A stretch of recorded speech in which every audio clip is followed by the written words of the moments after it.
안녕하세요. 오늘은 양도소득세에 관해서 알아보겠습니다.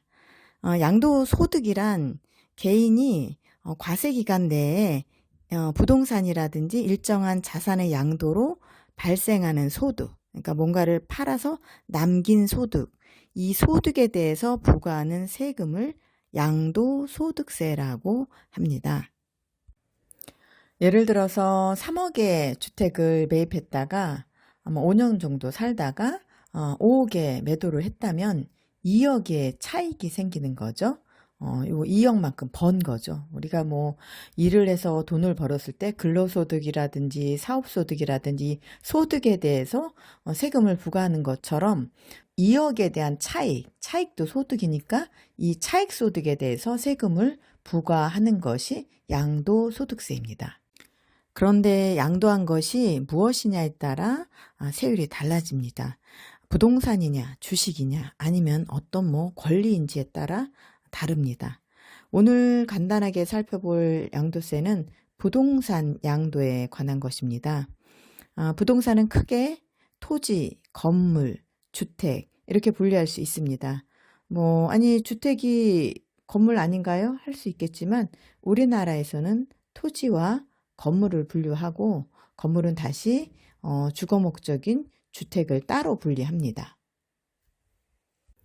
주택을 일반 건물과 분리해서 과세하는 이유는 주택은 인간이 살아가면서 꼭 필요한 필수 요소이기 때문입니다.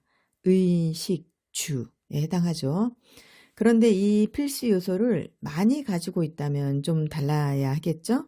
그래서 주택을 한 채 가졌냐, 두 채 가졌냐, 아니면 몇 년 보유했냐, 보유만 하고 또 거주는 했냐, 안 했냐에 따라서 달라지는데, 즉, 주택 보유수, 보유기간, 거주기간에 따라서 과세하는 방법이 달라집니다. 그러니까 1세대 1주택자가 보유와 거주를 2년 이상 하고 매도했다면 양도세는 거의 부과되지 않습니다. 현행법에서는 12억 이하, 실거래가 12억 이하 주택을 양도하면 1가구 1주택자라면 양도소득세가 비과세입니다. 영원이란 얘기죠. 그리고 거주기간이나 보유기간을 채우지 못했다고 하더라도 양도 차익이 없다면 양도소득세는 영원입니다. 소득이 없으니까 소득세를 안 내는 거죠. 그래도 양도신고는 해야 합니다. 아까 앞에서 예시했던 3억짜리 주택을 5억에 매도하는 경우 다시 보겠습니다. 이 경우 1가구 1주택자라면 2년 이상 또 거주했다면 차익 2억 있어도 과세하지 않습니다.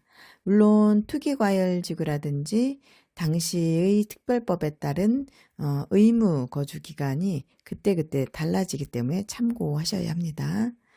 그리고 아무리 2년 이상 거주했다 하더라도 1가구 1주택자가 아닌 다주택자라면 양도세가 부과되는 것입니다. 결국 주택을 투기 대상으로 삼지 않는다면 양도세를 가능한 부과하지 않겠다는 게 정부의 취지입니다.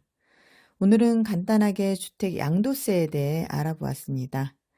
다음 시간에는 실제 주택을 매도했을 때 양도세 계산하는 방법을 알아보도록 하겠습니다. 감사합니다.